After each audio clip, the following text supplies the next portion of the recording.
mbola ho aminareo hatrany-driavana ny famindram-po sy ny fahasoavana avy amin'Andriamanitra ray sy Jesosy Kristy tompontsika. Alahady farany amin'ny advento manolotra indrindra ny krismasy ity alahady ity.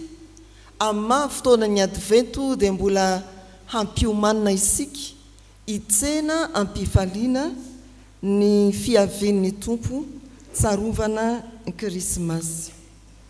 Genesis toko 3 ny 1:5 hatramin'ny 5:12. Efa novakina tamintsika teo zany driavana.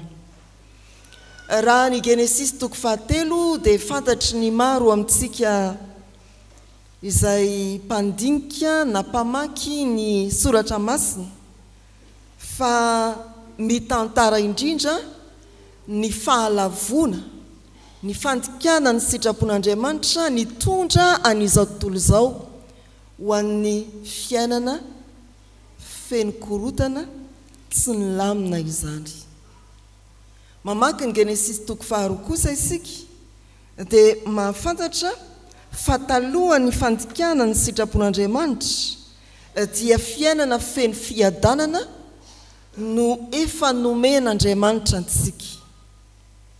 Tany anaty rano dia azo nanaranana fo ny vokatry ny rano, ny trondro, ny trozona. Tany ambanin'ny tany dia voalaza ao amin'izany Genesis toko 2 zany fa tsara ny volamena tao amin'ny saha Edena sy ireo arena kibon'ny tany samihafa. Tsy ory rano izao tontolo izao araka ny Genesis toko 2. Fa tsy izany ihany fa tsara ny fifandraisan'ny zavaboary. Ny lehilahy voalohany dia afaka nanonona ny anaran'ireo biby ny aranonona taminy. Fa indrindra Andriamanitra dia tsy afa-pony hoe efa misy olona eo ambonin'ilay tany ariny ka feno zavatra rehetra fa hoy izy hoe aleo mba homena vady koa raha lehilahy dia vady sahaza. Feno tanteraka ary nanjakany ny fiadanana ny fiainana teto an-tany araka ny Genesis toko 2. Genesis toko 3 nivadika ny tantara. Nandika ny sitrapon'Andriamanitra izy mivady olona voalohany teto ambonin'ny tany ary dia tonga amin'izay ampahany eto amin'ny Genesis toko 3:5 hatramin'ny 10 ny filazan'ny soratra masina ny amin'izany tantara izany. Inona ary ny voalaza ao anatin'ny perikopantsika amin'ity an'ity? Marina fa mitantara ny amin'ny fahalavona ny Genesis toko 3 fa mampiomana antsika koa amin'ny zavatra vitsivitsy manodidina ny krismasy izao perikopa androany izao. Ho avy ny tompo.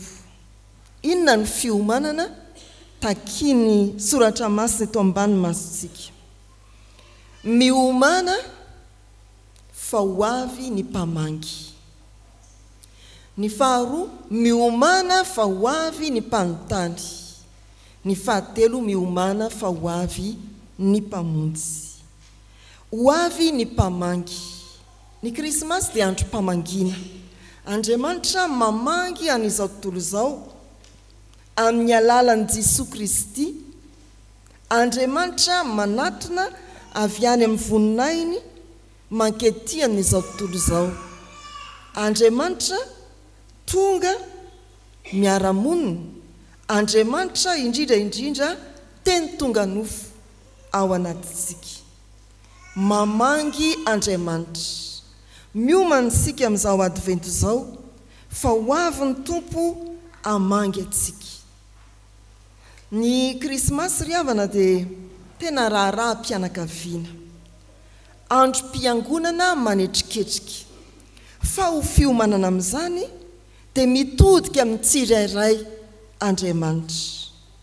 Raha nidina izy toy ny fanaony hamangy ny lehilahy sy ny vehivavy tao amin'ny saha Edena, tonga tokoa izy fa nandray nitodika tamin'ny lehilahy izy aloha voalohany indrindra eo ambany eo vao miresaka manokana amin'ilay vehivavy indray. Ny fiomanana amin'ny fahatongavan'ny Krismasy Andriamanitra mamangy dia fiomanany tsirairay, tsy raharahany safobe mantsina ka hoe indray tsika ankalaza, tsy raharahana daholobe, fa raharaha koa sy Andriamanitra, raharahanao sy Andriamanitra irery. Andriamanitra tonga mamangy anao, Andriamanitra tonga mamangy ny tsirairay ao amin'ny fianakaviana ho tafavory Krismasy, Andriamanitra tonga mamangy ny tsirairay amin'izao tontolo izao. Andininy fahasivy, ary Jehovah Andriamanitra dia niantso an-dralehilahy ka nanao taminy hoe aiza moa ianao. Andriamanitra mitady ny tsirairay mialohan'ny Krismasy. Raha mpianakaviana fotoana manetriketrika ny fiangonana tokoa ny Krismasy, saingy mialoha izany dia mitodika amiko sy aminao Andriamanitra, aiza moa ianao. Mitodika amiko sy aminao Andriamanitra, mitady ny tsirairay amintsika Andriamanitra. Ianao anontaniny aiza ho aiza anao zao, ny vadinao anontaniny aiza ho aiza anao raha vehivavy, ny manodidina anao zokona zandra, hitodian'Andriamanitra amin'ity fiomanana Krismasy ity, aiza ianao. Ry havana malala rehetra amin'ny tompo, mandondovon'Andriamanitra tonga hamangy. Ary matsiaro sika ny tenin'ny tompo manao hoe anio raha mihain'ny feony ianareo, aza manamafy ny fonareo. Matadidy koa isika ny tenin'ny tompo manao hoe indro mitsangana eo am-baravaranao ka mandondony, raha misy mihain'ny feko amon'ny varavarana, hiditra ho aminy aho, hiara-misakafo aminy, ary izy ho amiko. Ny fiomanana izay namangina ny Zakaria manokana, namanginy Maria ny Elizabeta manokana, namanginy ny anjely ny Maria manokana, namanginy Josefa, namanginy ny anjely ny Josefa manokana, dia fiomanana ho an'ny tsirairay, fiomanana ho antsika tsirairay koa izao alahady manolotra ny advento izao, hitodian'ny tompo aminao manao hoe aiza moa ianao. Fa io manisika fa ho avy ny mpamangy, ho avy aninona izy, ho avy anontany izy. Miomana fa ho avy ny mpanontany. Rehefa ny teninay lehilahy manao hoe nandreanao zahay dia nihery satria nitanjaka. Orangatia, fa iza nilaza taminao fa mitanjaka ianao? Nga nanao zavatra tsy nety? Ny nanana nga le hazo fahalalana ny tsara sy ny ratsy? Mahagaga tokoa mantsy ry havana fa ny rehetra efa nomena an'izy mivady afa-tsy ny hazo fahalalana ny tsara sy ny ratsy. Mbola tsy afa-po ihany hoe andao koa ty hinanana. Zany anie sika olombelona, zavatra tsy azontsika ihany no tadiavintsika, tsy mety afa-po isika. Izany ny zavatra nitranga, dia natsiaro menatra izy ireo, natahotra izy ireo, dia nihery izy ireo. Tonga namangy Andriamanitra ary nanontany izy, fa ny valiny fanontaniana dia fifaniliana andraikitra. Tsy izaho fa ny vehivavy nomena ho namako. Dia ahoana zany madama? Tsy izaho fa nomena rana ny teny dia mba ninana ako. Eo ilay Genesis 3:7. Mamangy Andriamanitra mamotipototra ary fanontaniana mampandiny teny zany. Fa inona no nataonao? Raha tonga Andriamanitra mamangy asianao, manontany izy mialoha zao Krismasy zao, inona no nataonao tsy araka ny sitrapon'Andriamanitra? Ary inona no tsy nataonao nefa nampanaovin'Andriamanitra anao? Mandiny teny, aza manilika andraikitra, fa raiso ny fahadisoana dia mibeba. Fomba ny fiainantsika ry havana, isika zanak'olombelona io manilika andraikitrio. Raha atao hoe latsaka ambany dia ambany ny firenentsika, dia izao no anisan'ny lazaina fa antony na hery vaika ny valanaretina tamin'ny 2020 Covid-19 nidina be firenena. Raha toka mikorosifahana ny fiainam-pianakaviana, dia hoy ny ray mpianakaviana indraindray hoe reninareo ny tsy nahay nitantana. Mety ho marina zany, fa izy koa nahay nitantana, izy loza mitantana olona be dia be any ivelan'ny tokantrano. Izy mahay mitantana dia indray mpianakaviana lazainy tsy mahay mitantana fa nilika andraikitra. Fa raha atao hoe vaky ny vera teo ambony latabatra dia ny saka amin'ny mahazo loza, ny saka ny namaky an'iny. Ary indray ho antsika fiangonana indrindra, rehefa iny misy kristianina lavo ny fakapanahy, dia mbola manamary tena ihany izy tahaka ny atao amin'ny Genesis 3, tsy iza fa ihanina. Izy nanao akanjo fohy loatra, izy ny tahaka izao, ale bara tsy mety nikatona mihitsy na dia efa tonga ary ny amin'ny sivy midy aman-tranao izy mihinan-kavy. Dia inona ny totonan'ny olana? Ale devolo ny mahery pastera, devolo koa no voateniteny tahaka ny ambarany vehivavy eto. Zany ry havana mbola mitinana hoe amin'izao advento izao miomana fa ho avy Andriamanitra tsy hamangy fotsiny izy, fa anontany hampandiny tena antsika koa. Inona no nataonao tsy araka ny sitrapon'Andriamanitra? Inona no tsy nataonao nefa nasain'Andriamanitra no vitainao? Fotoanan'izany raha teo moa ny mamaraparana ny taona, tomba nezaky ny lasa. Mandiny ny tena antsika tsiraray avy, mamangy sy nitady anao Andriamanitra manao hoe aiza moa ianao, fa manontany anao koa izy hoe inona ka inona nataonao. Fa raha mamangy sy manontany mampandiny tena ny tompo, dia miomana koa isika fa ho avy izy hamonjy, miomana fa ho avy ny mpamonjy. Ny Genesis 3:15 dia misy filazana manao hoe amin'ny anaran'i Jesosy, dia ampifandrafesiko ianao sy ny vehivavy ary ny taranakao sy ny taranany. Izy anoritoro ny lohanao ary ianao kosa anoritoro ny ombelatongony. Izany andinin-tsoratra masina izany ry havana dia milaza ny fanambaran'ny tompo ny fandresena entin'ilay nateraky ny vehivavy, i Jesosy Kristy. Ambarany io andinin-tsoratra masina io fa ilay nateraky ny vehivavy dia anoritoro ny lohany menarana, ary ny menarana kosa dia anoritoro ny vodin-tongotra ilay nateraky ny vehivavy. Milaza ny amin'ny Jesosy Kristy ilay nateraky ny vehivavy, ary manondro any Satana ny menarana. Ry havana, ity voambolana hoe manoritoro ity izay miverina indroa ato amin'ny andininy 5:10 dia inefatra no hitantsika ato amin'ny Baiboly.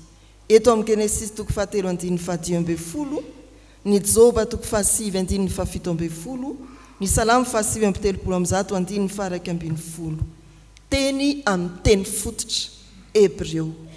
Adika hoe anoritoro izy ato amin'ny Genesis 3:10, fa ny foto-kevitra ao amin'ny Joba 5:7 dia ilay faharavana tanteraka nanjoan'ny Joba. Ny 7:30 Salamo 1:1 dia manambara ny tsy fahitan'ny mpanao salamo mangirana, na dia tsy ahita mangirana zao, na dia ao anatin'ny aizina zao. Zay ny an'ny Salamo 7:30 dia mbola anyany ianao. Zany la hoe anoritoro. Eto amin'ity soratra masina ity izy dia azo lazaina koa hoe manapotika na koa manamontsana miketoka, mandratra, mamono, manatratra, mikendry ary miantsy. Vita n'ilay nateraky ny vehivavy ny hanamotsana ny Satana. Vita ny Jesosy Kristy ny andratra, amono, hikendry, miantsy aizany herinao. Fa ho an'ny Satana kitikitika ny vodotongotra Jesosy isany ho azony atao. Zany tsy fifandanjan-kery zany no ambarany soratra masina ilazany tompo fa i Jesosy lay hamonjy atsika amin'ny hery izay mangeja atsika amin'ny herin'ny Satana. Tsy misy afaka hamonjy atsika afa-tsy ilay manorotoro ny lohan'ny Satana dia Jesosy Kristy ary ho avy masika izy. Zay ilay Jesosy ho avy izy Krismasy hitondra famonjena ka hanapatapaka ny gadra, ny fatorana mahazo antsika. Ho avy izy Krismasy miomana sika hitsena ny mpamonjy aneo ny fandresena. Hoy indrindra ny Romanina 5:5-7 hatramin'ny 7:7 vakina amin'ny anaran'ny Tompo zany. Iza no asaraka atsika amin'ny fitiavany Kristy, fahoriana va sa fahantrana sa fanenjehana sa mosary sa fitanjana sa loza sa sabatra, araka ny voasoratra hoe fanony aminao na minoana anay mandrakariva toy ny ondry ho vonoina no fijery anay. Kanefa amin'izany rehetra izany dia manoatra noho ny mpandresy isika amin'ny alalan'ilay tiantsika. Ny fiavian'ny Tompo Krismasy dia mila fiomanana, hitsenana izany amin'ny fandresena. Tsy olona resy mitanondrika ianao hiatrika ny Krismasy 420 ninninona zava-mitranga manodidina ny fiainanao ankehitriny na manahoana mety hoendriky ny faharesena any amin'ny fiarahamonina, any amin'ny isa-tokantrano, eto amin'ny firenetsika. Tsy gisitritsika. Raha tena tsara homana ary matoky fa mpamonjy nomen'Andriamanitra antsika. Manetretena ry havana. Mety hoe maro ny miandrandra atosika efa meno, maro ny miandrandra vaditsinjo, dia ianao anisany miavina atao hoe tsisy ilako an'izany. Fa ara-panahy dia marefo ianao. Ara-panahy olona mila vonjy ianao, mila tohana avy amin'ilay Jesosy Kristy nateraky ny vehivavy ianao. Ara-panahy dia olona tena mila fanampiana avy amin'ny Jesosy ianao. Miomana manetretena. Sokajiny marefo ara-panahy na iza eto amin'izao tontolo izao. Miomana fa ho avy ny mpamonjy anohana atsika, hamonjy atsika amin'ny fahalementsika. Fa maranana ry havana dia ny hoe raha ho avy ny Tompo hamangy anao manetretena, aza menatra ampiantra noho izy. Raha ho avy ny Tompo anontany anao manetretena, raiso ny andraikitrao, raiso ny fahadisoana mibeba. Raha ho avy ny Tompo hamonjy anao manetretena, fa isan'izay marefo zasianao ara-panahy, ilayntsika i Jesosy Kristy hitondra famonjena ho antsika. Amen.